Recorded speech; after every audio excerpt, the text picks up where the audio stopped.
વાત કરીએ માંગરોળમાં સેન્સ પ્રક્રિયા હાથ ધરાઈ। નગરપાલિકાની ચૂંટણીની સેન્સ પ્રક્રિયા હાથ ધરવામાં આવી। ભાજપ દ્વારા જે છે સેન્સ પ્રક્રિયા શરૂ કરાઈ છે। 9 વોર્ડમાં 45 ઉમેદવારોએ ઉમેદવારી નોંધાવી છે અને 45 જેટલા ઉમેદવારોએ જે છે ઉમેદવારી ફોર્મ ભર્યું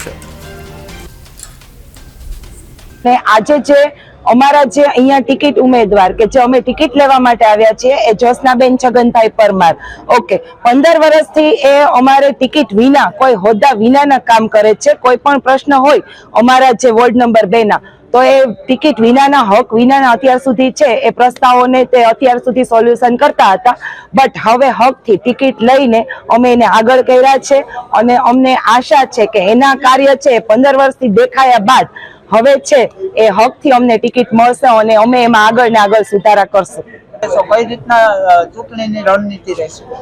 સર, કોંગ્રેસ કે ભાજપ હું કોઈ પક્ષને પ્રાધાન્ય નથી આપતી, બટ જે કામ કરવું છે અને ટિકિટ મળ્યા પછી, ટિકિટ મળ્યા પહેલા પણ કર્યું છે અને મળ્યા પછી પણ જે કરવું છે તો એ પક્ષ છે એ આગળ રહેશે। કોઈ પક્ષને પ્રાધાન્ય આપીને કે કોઈ વ્યક્તિને પ્રાધાન્ય આપીને હું એ વસ્તુમાં માનતી નથી। ગુજરાત રાજ્યમાં નગરપાલિકાઓ અને મહાનગર જૂનાગઢની ચૂંટણીની અત્યારે જાહેર થઈ છે।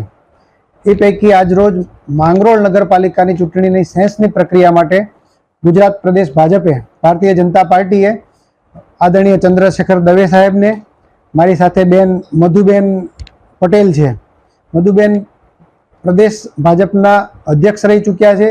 ચંદ્રશેખરભાઈ દવે મારી સાથે જે આવ્યા છે તેઓ ભાવનગર જિલ્લાના પ્રભારી છે અને પાર્ટીના ખૂબ સિનિયર આગેવાન છે।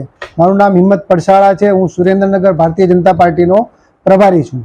આજે આ સેન્સ પ્રક્રિયામાં આપણી પાસે કુલ 45 જેટલા ઉમેદવારોએ ભારતીય જનતા પાર્ટીમાં દાવો કર્યો છે।